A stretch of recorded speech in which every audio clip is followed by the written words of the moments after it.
go on like a morning show or you go on like a TV show like this, a lot of the time the wrestling has been portrayed as really lame, or they do something super cringy, or they do whatever because they've kind of got their ideas on what they think wrestling is, and they try to lean into it super hard because they're kind of making it a joke.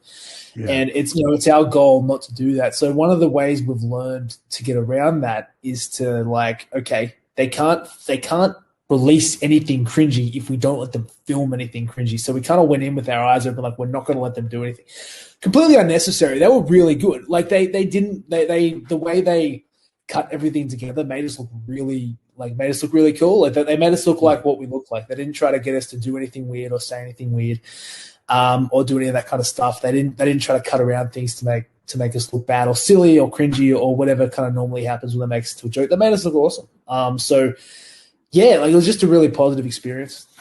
It was just a really positive experience with the whole thing.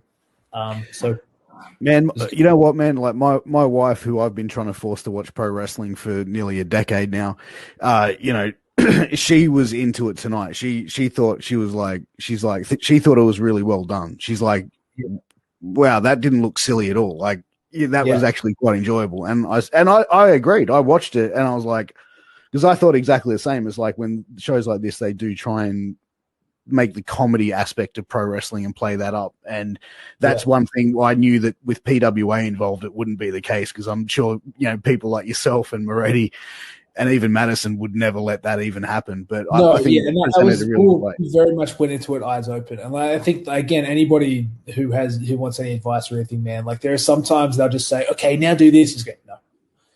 It's like, what do you like? If you refuse to let them do it, they're not going to be able to film it. But again, it just didn't happen that way. Like I think it was, like we kind of talked to them ahead of time about our concerns, and they were just like, yeah, don't worry, but it's not going to be like that. We're trying to make this and we're trying to do this. I don't think it was in their interest to make us. It was never their intention to do that. So, and then of course you've got Mick and Sam and Jess and Evie, some of just the very best actual wrestlers in there who look fantastic, and they looked great today. And that was a huge challenge for them too. Like, you got to think about the logistics of some of this stuff, like of how difficult it was for them. But they did such a good job. They portrayed, they made everything look so great, and they made the beauties and the geeks look really good at the same time. So yeah, everybody it came together really well. We were really pleased with how it eventuated. One of the questions we got was, do any of the beauties and the geeks come back? I hadn't really been paying attention to it, but to the other episodes, like I kind of see it here and there, but it's not generally my taste, except I got sucked into it tonight after watching. After, hey, Bonza, I think I love you. He loved it for the first time. And I'm sitting there going, oh no, don't crush him. Come on. I thought it was actually really good. See, I was on the other end. I was sitting there when he did it, and I looked at her, and my wife's like going, oh, and I'm like, finish him. Oh no. I was like, I mean, we met him too. Like they were just really nice dudes. And so when he's like, portraying his feelings and he's doing it on fucking national television, it's like, oh, that takes balls though, dude. That takes a lot of balls. It really does. And they were like that too. Like, going into it, part of our concern was like, you guys may not realize how physically difficult this is to do. These people, if you don't give them warning ahead of time, of course it's a complete surprise for the beauties and the geeks, they may not want to do it. Like it may be like something that actually makes them turn tail and run because of how difficult it can be. And some of them, like, see, Jessica tried chopping one of the beauties.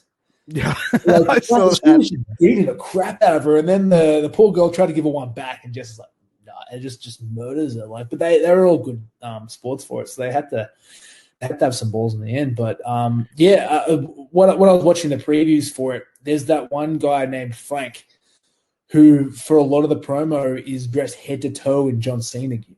Yeah, that's what we just talked about. Yeah, and we go into it and we're just like, this is gonna blow this guy's mind, and then he gets eliminated the week before.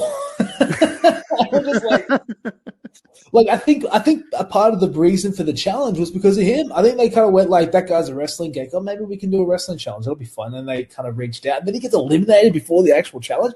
It was just like, oh man, like that was poorly timed. But a few of the guys, imagine if he was a PWA fan. Yeah, well, he is, and that's what was funny, because I messaged him. I felt horrible. I just kind of messaged the guy because he's still Instagramming. So that's what I mean. I was checking my Instagram. I said to him, like, dude, come down. Like, you have to come down and see it or do something at some point. And he's just like, yeah, I can't wait to come and see you guys live and do all this other stuff. So he's into it. And then one of the other ones, I can't remember his name. It's like something hero on Instagram. God, I'm terrible with names at the best of times. But he was an RCW fan. He'd been in the crowd in Adelaide at RCW shows previously to being on Beauty and the Geek. He was just already a fan. So he'd actually watched Mick Moretti wrestle in Adelaide, and then he gets in there and trains with Mick Moretti for this thing. And it was just he's just sitting there going, I can't believe I'm in the ring with Mick Moretti. Like it was just such a thing. So yeah, it was interesting how much of a crossover there was there already. I love the fact when the guy yelled out to Mick Moretti, you have it. What I say, what is it like? Sorry for your mum for giving birth to an egghead of a son or something like that. And Moretti's face was, and the silence in the crowd. I was just like going, oh, and I'm sitting there in my head going, Moretti's gonna kill you. Like, it's just the look that he gave him was like incredible. I think that even that comedy spot there was done in a good taste of a way which would be done at a PWA show any day. That was a big part of what they were looking for. Is they were trying to get them to really. They were trying to say like, yeah, listen, man, don't judge them on, their in-ring performance and stuff, and all that kind of thing. So like, just try to get them to do their characters and do their different things. And that guy was trying really hard, but I'll tell you what they actually really cut out from a lot of the time is that like the section at the beginning where that young fella says something back to me about it. I crush him after that. And then another one of them says something. And like there was like a verbal exchange for like 3 or 4 sentences between me and a couple of the geeks where I eviscerate them. Verbally. I heard Moretti. And they kept getting smashed. And like Sophie Monk's sitting there just going like, and not in a way that was swearing or that was inappropriate, but they just weren't. They had no idea, and it's the same as anybody coming into a pro wrestling show who hasn't really been a fan of it before. They don't know who we are. They don't know what we do. Some geek standing beneath the ring trying to yell something at me, he had no chance. And it was the same with that guy trying to yell something at Mick. The guy tried it like 3 or 4 times, and Mick just belted him every time. Well, not physically, he just said something back. Like he just destroyed him. But then they only show the one where he says something to Mick and there's a little reaction, and then they don't show Mick actually going back at it. I mean, that's just great too. Like, it made the guys look good, but like for those who are in the audience who might have seen it, it wasn't all the same. I heard someone who was in the audience told me that it was funny because the guy goes, when I'm done with you, Moretti, you're not going to be able to walk. And Moretti goes, that's funny. After I'm done with you, girl, she ain't going to be able to walk. Yeah, like, I was like, I don't know what some of it made it, but they set us up a couple of times in ways that probably couldn't have made TV. I sat there, I was waiting for that one. I was like, oh, fuck, this is going to be good. Like one of the funny bits, and they cut it too, was at the beginning. They do kind of like a. Guys, if you enjoyed that clip, hit the bell to stay notified. Hit that subscribe button, comment, share, like. And guys, if you want to check out the full episode from what this clip is from, click the link in the description. And also check out all of our other shows. We have Knights of the Gimmick Table with the Dead Presidents. We have Killing the Business with former ECW original, The Kingpin, Angel Medina with King Mega and Glenn Sexton.